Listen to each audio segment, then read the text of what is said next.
நாளைக்கான வீடியோ தாங்க வந்திருக்கு. வீடியோ வந்து சூப்பரா இருந்துச்சு அப்படின்னு தாங்க சொல்லணும். கரெக்ட்டா அந்த மோதிரம் மாத்தி நிச்சயதார்த்தம் பண்ணுவாங்கல்ல, அந்த டயத்துல வந்து வீரா வந்து நிச்சயதார்த்தத்த வந்து நிப்பாட்டுறாங்க அப்படின்னு தாங்க சொல்லணும். அதெல்லாம் பார்க்குறதுக்கு நம்ம சேனல மட்டும் மறக்காம லைக் அண்ட் சப்ஸ்கிரைப் மட்டும் பண்ணிருங்க.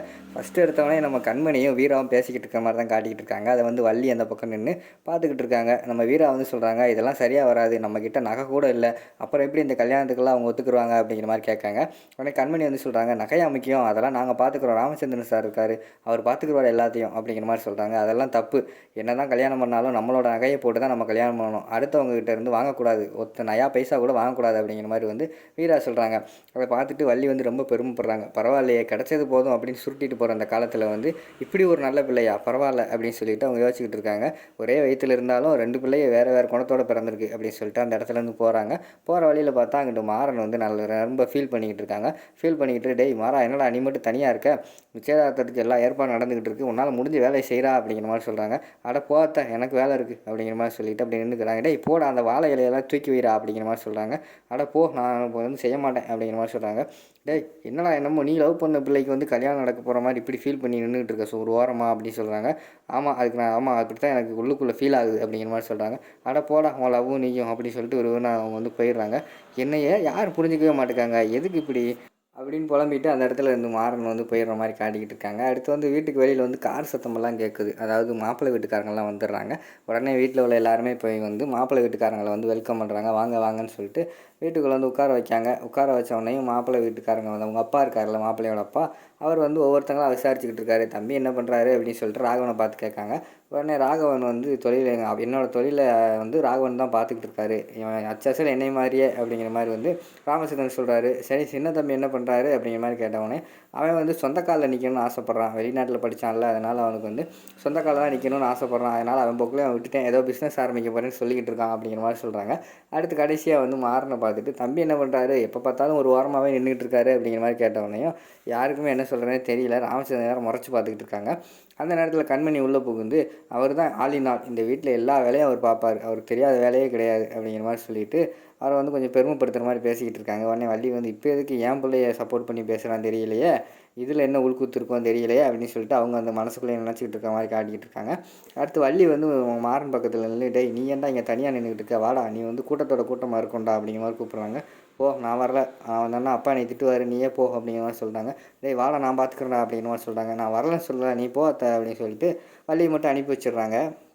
அடுத்து கொஞ்ச நேரம் ஆனவொடனே ஐயர் வந்து சொல்கிறாரு, "சீக்கிரமாக பொண்ணை கூட்டு வாங்க, நேரம் ஆகிக்கிட்டு இருக்கு" அப்படிங்கிற மாதிரி சொல்கிறாங்க. சரின்னு சொல்லிட்டு வீராவை கிளப்பி கூட்டு வராங்க. வீரா மெதுவாக வரும்போது ஒரு பேக்ரவுண்டில் வந்து ஒரு லவ் சாங் மாதிரி எல்லாம் போட்டுக்கிட்டு இருக்காங்க.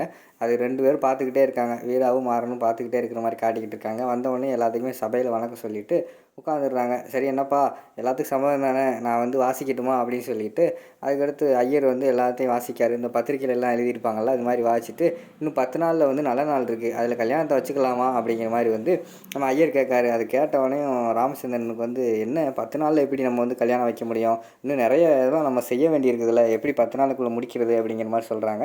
அதுக்குள்ளே வந்து கண்மணி சும்மா இருக்காம, "மாமா முடிச்சிடலாம் மாமா முடிச்சிடலாம் மாமா" அப்படின்னு முந்திக்கு ஒருத்தரையும் முந்துறாங்க.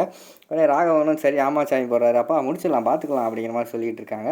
ஆனால் அவங்க அம்மா வந்து யோசிக்காங்க. கண்மணியோட அம்மா வந்து, "எப்படி 10 நாளில் முடிக்கிறதுனே" அப்படிங்கிற மாதிரி சொல்கிறாங்க. "அம்மா விடுமா, இத்தனை பேருக்கு முடிச்சிடுவோம்னு சொல்கிறாங்கல்ல, அதெல்லாம் பார்த்துக்கலாம்" அப்படிங்கிற மாதிரி சொல்லிடுறாங்க. சரின்னு சொல்லிட்டு ஐயர் வந்து, "இன்னொரு 10 நாளில் கல்யாணம் வச்சுக்கலாம், இந்த கல்யாணத்துக்கு யாராவது விருப்பம் இல்லைன்னா அந்த கூட்டத்திலே சொல்லிடுங்க" அப்படிங்கிற மாதிரி வந்து ஐயர் கேட்காரு. உடனே வீரா வந்து மாறன் பார்க்காங்க. மாறனை வந்து வீரா பார்த்துக்கிட்டே இருக்கிற மாதிரி காட்டுறாங்க. சரி எல்லாத்துக்குமே ஓகே தான் நினைக்கிறேன். சரின்னு ஒரு 10 நாளில் வந்து இப்போ கல்யாணத்தை வச்சுருவோம் அப்படின்னு சொல்லிட்டு பத்திரிக்கை எழுதி கொடுத்துட்றாரு ஐயர். சரி எல்லோரும் வாங்க, இது தட்டெல்லாம் மாற்றிக்கிடுவோம் அப்படின்னு சொல்லிட்டு ஐயர் தட்டெல்லாம் மாற்ற வைக்கிறாரு. அடுத்து வந்து 2 பேருமே மாற்றி மாற்றி பூ மாலை அதெல்லாம் போட்டுக்கிட்டு இருக்காங்கல்ல, அதெல்லாம் ஆல்ரெடி ப்ரோமோலே வந்துருச்சு. பூ மாலை எல்லாம் போடுறாங்க. அடுத்து 2 பேரும் ரிங்கெல்லாம் மாற்றுறாங்க. அதுக்கு பேக்ரவுண்டில் வேறு லவ் சாங் மாதிரி, லவ் ஃபெயிலியர் சாங் மாதிரி போடுறாங்க. நம்ம மாறன் அந்த சைடு நின்று கண் கலங்கிட்டே இருக்கிற மாதிரி காட்டுறாங்க. ஆனால் அதை வந்து வள்ளி எப்படியே நோட்டம் விட்டுறாங்க. மாறன் எதுக்கு இப்படி கண் கலங்கிட்டு இருக்கான்? இந்த பக்கம் பார்த்தா வீராவும் மாறனே பார்த்துக்கிட்டு இருக்கான். ஏதோ இருக்குமோ அப்படின்னு சொல்லிட்டு அவங்களுக்கு ஒரு டவுட், சின்ன டவுட் மாதிரி வந்துடுது. இவங்க ரிங்கு மாற்ற ஆரம்பித்த உடனே அந்த இடத்த விட்டு விறுவிறுன்னு மாறன் வந்து போயிடுறாரு. கண்மணி வந்து நக்கலாக சிரிக்காங்க. விறுவிறுன்னு மாறன் வந்து அவங்க அம்மா கிட்ட போகிறாங்க. போயிட்டு, "என்னம்மா இப்படி ஆயிடுச்சு, நான் உனக்கு அடுத்து அவ்வளோதாம்மா வச்சு பார்த்துக்கிட்டேன், இப்போ எனக்கு இல்லைன்னு தெரிஞ்சு போச்சு, நான் இனிமேல் எப்படி இருப்பேன்னு தெரியலை, எதுக்குன்னே தெரியலம்மா, என்னை வந்து நீ அழுகக்கூடாதுன்னு சொல்லுவேன், ஆனால் நீ போன பிறகுதாம்மா நான் அடிக்கடி நிறைய அழுகுறேன்" அப்படின்னு சொல்லிட்டு அந்த இடத்துல நின்று நிறைய ஃபீல் பண்ணிக்கிட்டு இருக்கிற மாதிரி காட்டுறாங்க. இந்த பக்கம் பார்த்தா நம்ம ஃபங்க்ஷன் எல்லாம் நடந்துக்கிட்டு இருக்கு. அதுக்கடுத்து நம்ம எல்லார் கால்லையுமே விழுந்து மாப்பிள்ளை பொண்ணு இருக்காங்கல்ல, அவங்க எல்லார் கால்லையுமே ஒவ்வொருத்தர் கால்லையா விழுந்து விழுந்து ஆசீர்வாதம் வாங்கிட்டு இருக்காங்க. அங்கிட்டு மாறன் பேசுகிற மாதிரி காட்டிக்கிட்டு இருக்காங்க. ஃபஸ்ட்டு கோவத்தில் தான் என்னை பிடிக்கலன்னு சொல்கிறான்னு நினச்சிக்கிட்டு இருந்தேன். அதுக்கடுத்து ஏதோ கொஞ்சமாக பிடிச்சிருக்கோம், நம்ம மனசை மாற்றிடலாம் நானும் நினச்சிக்கிட்டு இருந்தேம்மா. ஆனால் இவ்வளோ சீக்கிரம் வந்து அவளுக்கு கல்யாணம் பண்ணுவாங்க நான் எதிர்பார்க்கல. இனிமேல் எனக்கு இல்லைன்னு தெரிஞ்சு போச்சு, இனிமேல் நான் என்ன பண்ண போகிறேன்னு தெரியலம்மா அப்படின்னு சொல்லிட்டு அந்த இடத்துல வந்து மாறன் ரொம்ப ஃபீல் பண்ணிக்கிட்டு இருக்கிற மாதிரி காட்டிக்கிட்டு இருக்காங்க. அடுத்து வந்து எல்லாருக்காலையும் ஆசீர்வாதம் வந்துட்டு மாப்பிள்ளை அவங்கெல்லாம் கிளம்புற மாதிரி காட்டுறாங்க. கிளம்ப போகிற நேரத்தில் பத்திரிக்கைலாம் சீக்கிரம் அடிச்சிருங்க அப்படிங்கிற மாதிரி மாப்பிள்ளை சைடு வந்து ராமச்சந்திரன் சொல்கிறாரு. உடனே மாப்பிள்ளை வந்து சொல்கிறாரு, எனக்கு தெரிஞ்ச ப்ரெஸ் இருக்குது, டக்குன்னு அடிச்சிருவோம் அப்படிங்கிற மாதிரி சொல்கிறாங்க. டேய் இருடா, இன்னும் கல்யாணத்துக்கு 10 நாள் இருக்குது, அதுக்குள்ளே அவசரப்படாதா அப்படின்னு சொல்லிட்டு மாப்பிள்ளை கிண்டல் பண்ணுறாங்க. சரின்னு சொல்லிட்டு மாப்பிள்ளை வீட்டுக்காரங்களாம் நாங்கள் கிளம்புறோம் அப்படின்னு சொல்லிட்டு அவங்களும் கிளம்பிடுறாங்க.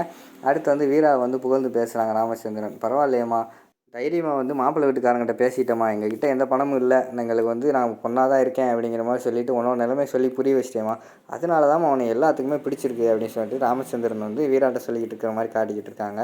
ஏன்னா சொல்ல மறந்துட்டேன், இடையில வந்து நம்ம வீரா இருக்காங்களே, அவங்க வந்து நிச்சயதார்த்தத்தை நிறுத்திட்டு என்கிட்ட வந்து காசு கிடையாது, எதுவும் கிடையாது, என்னோட நிலமை வந்து ஒரே ஒரு தோடு தான் வச்சுருக்கேன், உங்களுக்கு வரதட்சணை இல்லைன்னா கல்யாணம் பண்ணிக்கோங்க, இல்லைன்னா அந்த கல்யாணம் வேணாம் அப்படிங்கிற மாதிரி சொல்லியிருப்பாங்க. அந்த நேரத்தில் வந்து மாறன் வந்து சந்தோஷமாக இருக்காங்க. அந்த நேரத்தில் பார்த்தா நம்ம மாப்பிள்ளை வீட்டுக்காரங்க, எனக்கு வரதட்சணையே வேண்டாம், நீ இருந்தால் போதுமா அப்படின்னு சொல்லிடுவாங்க. அதுக்கடுத்து வந்து மறுபடியும் அந்த நிச்சயதார்த்தம்லாம் முடிஞ்சிடும். அதோடு பார்த்தீங்கன்னா அந்த எபிசோட வந்து முடிச்சிடுறாங்க.